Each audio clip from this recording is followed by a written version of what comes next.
Chapter 33. What am I going to do with 3 car seats? I'm sitting on Alice's couch, staring at all the stuff. She threw me a baby shower today. My mother came. Ryle's mother even flew in for it, but she's in the guest room sleeping off her jet lag now. The girls from the floral shop came and a few friends from my old job. Even Devin came. It was actually a lot of fun, despite the fact that I've been dreading it for the past several weeks. That's why I told you to start a registry, so none of the gifts would be duplicated, Alyssa says. I sigh. I guess I can have Mom return hers. She's bought me enough stuff as it is.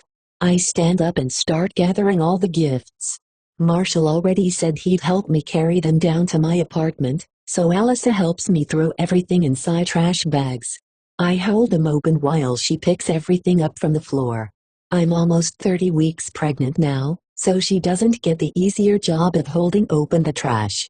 We have everything bagged up and Marshall is on his second trip down to my apartment when I open Alice's front door, prepared to drag a trash bag full of gifts to the elevator.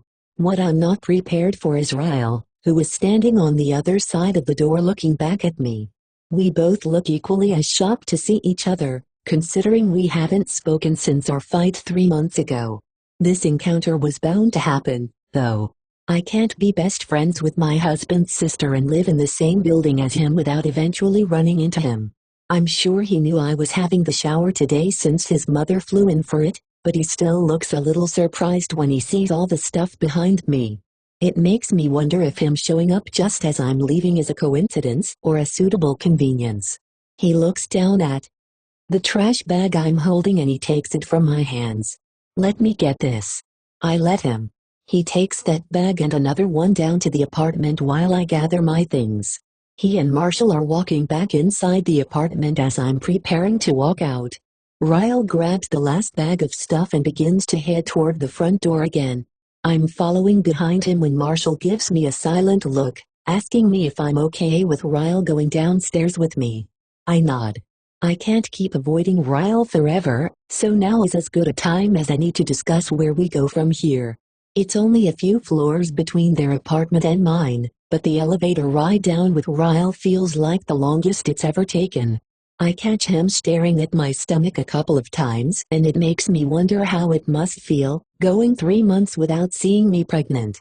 My apartment door is unlocked, so I push it open and he follows me inside. He takes the last of the stuff to the nursery and I can hear him moving things around, opening boxes. I stay in the kitchen and clean things that don't even need cleaning. My heart is in my throat, knowing he's in my apartment.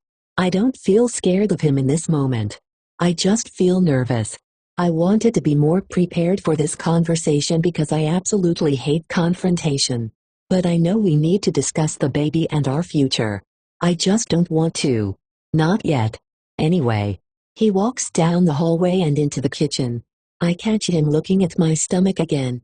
He glances away just as quickly. Do you want me to assemble the crib while I'm here? I should probably say no, but he's half responsible for the child growing inside of me. If he's going to offer physical labor, I'm going to take it, no matter how angry I still am at him. Yeah, that would be a big help. He points toward the laundry room. Is my toolbox still in there? I nod and he heads toward the laundry room. I open the refrigerator and face it so I don't have to watch him walk back through the kitchen.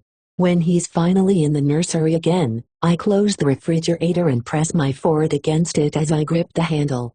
I breathe in and out as I try to process everything that's happening inside of me right now. He looks really good. It's been so long since I've seen him, I forgot how beautiful he is. I have an urge to run down the hallway and jump into his arms. I want to feel his mouth on mine. I want to hear him tell me how much he loves me. I want him to lie down next to me and put his hand on my stomach like I've imagined him doing so many. It would be so easy.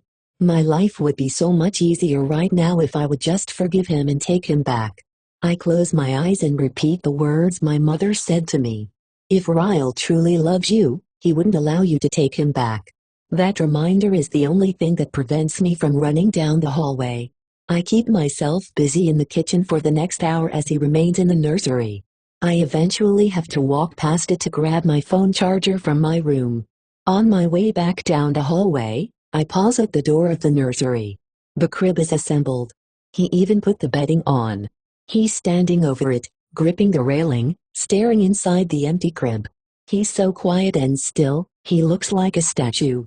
He's lost in thought and doesn't even notice me standing outside the doorway. It makes me wonder where his mind has wandered. Is he thinking about the baby? The child he won't even be living with when it sleeps in that very crib.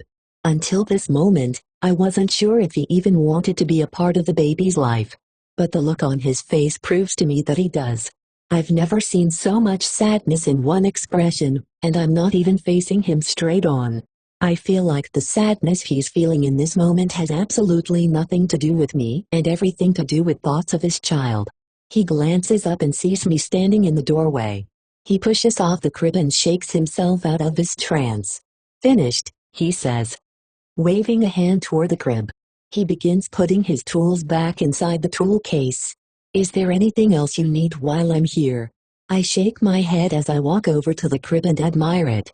Since I don't know if it's a boy or a girl, I decided to go with the nature theme. The bedding set is tan and green with pictures of plants and trees all over it. It matches the curtains and will eventually match a mural I plan to paint on the wall at some point. I also plan to fill the nursery with a few live plants from the shop. I can't help but smile, finally seeing it all start to come together. He even put up the mobile. I reach up and turn it on and Brahms's lullaby begins to play. I stare at it as it makes a full spin and then I glance back at Ryle. He's standing a few feet away, just watching me. As I stare back at him, I think about how easy it is for humans to make judgments when we're standing on the outside of a situation. I spent years judging my mother's situation. It's easy when we're on the outside to believe that we would walk away without a second thought if a person mistreated us.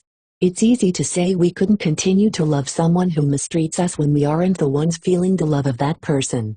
When you experience it firsthand, it isn't so easy to hate the person who mistreats you when most of the time they're your godsend. Ryle's eyes gain a little bit of hope, and I hate that he can see that my walls are temporarily lowered.